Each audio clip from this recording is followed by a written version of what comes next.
Simba Day ama Simba Day kwa mwaka huu wa 2026 itakwenda kufanyika tarehe 8 ya mwezi wa 8 mwaka 2026 na itafanyika katika uwanja wa Uhuru jijini Dar es Salaam.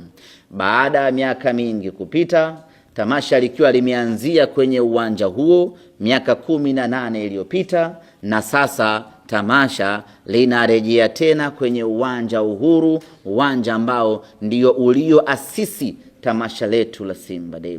Kutokana na ukubwa na hadhi na umaarufu wa tamasha letu duniani, tunatamani, tungependa na inapaswa kwa hivyo tamasha hili kufanyika katika uwanja Benjamin Mkapa.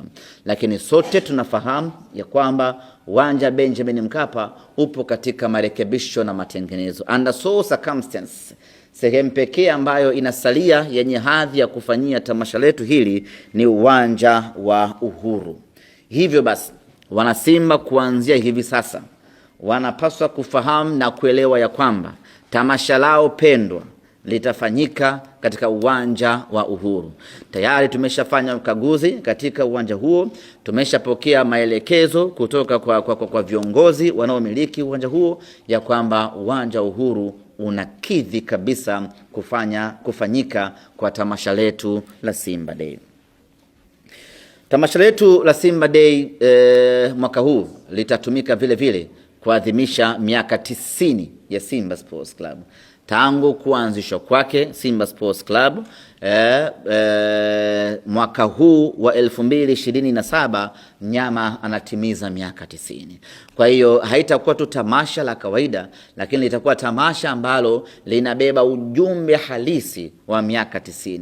Tamasha la kuonesha changamoto, la kuonesha mapito na kuonesha mafanikio, lakini kubwa kabisa kuonesha mwelekeo wapi Simba inapoelekea baada ya kufikisha miaka 90, lakini kumshukuru Mwenyezi Mungu vile vile kwa kufikisha miaka 90. Viko vilabu vingi ambavyo tulizaliwa wakati mmoja, lakini vingi vimesha taga. Simba Sports Club bado iko hapo. Tuna kila sababu ya kumshukuru Mwenyezi Mungu kwa kufikisha miaka 90.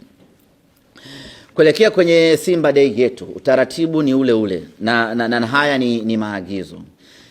Kila mkoa wanawajibika kufanya Simba Day yao kimkoa, kiwilaya, kimatawi. Mnajikusanya kwa pamoja, mnaadhimisha tamasha hili, lakini sio tarehe